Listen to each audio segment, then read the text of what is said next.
పల్నాడు జిల్లా నకరికల్లులో దారుణం జరిగింది. ఆస్తి కోసం అన్నదమ్ములను చంపింది ఓ సోదరి. ఆస్తి కోసం నవంబర్ 28న తమ్ముణ్ణి హత్య చేయించిన సోదరి ఈ నెల 10న అన్నను కూడా చంపేసింది.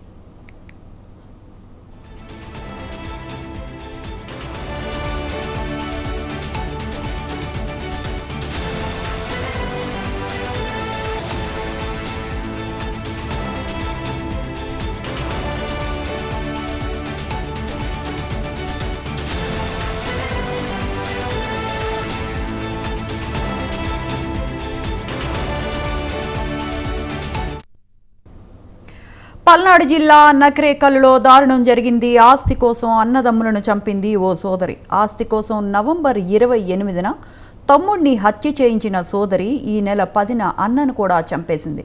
ఇదే అంశానికి సంబంధించిన మరిన్ని అప్డేట్స్ మా కరెస్పాండెంట్ వీరస్వామి ఫోన్ లైన్లో అందిస్తారు. వీరస్వామి, అన్నని సొంత సోదరే చంపినట్టు తెలుస్తోంది.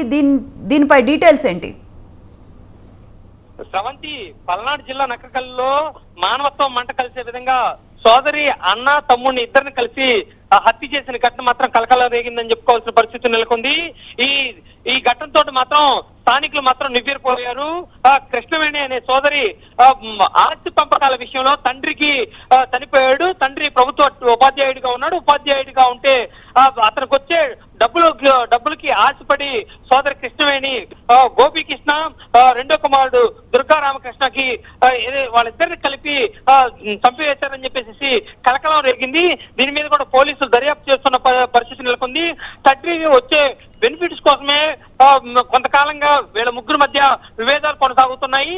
అదేవిధంగా చూసుకున్నట్టు మాత్రం గత కొంతకాలంగా వీడు కానిస్టేబుల్ గా ఉన్న గోపీకృష్ణ కనబడట్లేదని చెప్పేసి పోలీస్ స్టేషన్ లో కూడా స్థానికులు కూడా ఫిర్యాదు చేసిన పరిస్థితి నెలకొంది.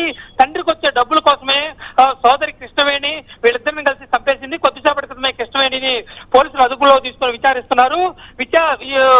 విచారణ అనంతరం మాత్రం మరికొన్ని విషయాలు వెలుగులోకి వచ్చే అవకాశాలు కూడా కనిపిస్తున్నాయి. గతంలో చూసుకున్నట్టు మాత్రం వీళ్ళ ముగ్గురు మధ్య విభేదాలు తారాస్థాయికి చేరుకునే పరిస్థితి నెలకొంది. పాలిరాజు ఏదైతే ఉందో తండ్రి ప్రభుత్వ ఉపాధ్యాయుడిగా మంచి పేరు సంపాదించాడు.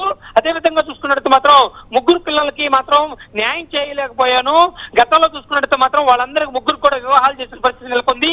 వీటి మీద కూడా పోలీసులు దృష్టి సారిస్తున్నారు. అదే విధంగా చూసుకున్నట్టు మాత్రం ఇప్పుడు కృష్ణవేణి తో పాటు ప్రియుడు కూడా ఈ హత్యలో పాల్గొన్నాడా లేకపోతే నేను మరేదైనా కోణం ఉందా అని చెప్పేసి ఆ కోణంలో కూడా విచారణ చేస్తున్న పరిస్థితి నెలకొంది. Sravanthi, right. Thank you Veeraswamy. Thanks for the updates.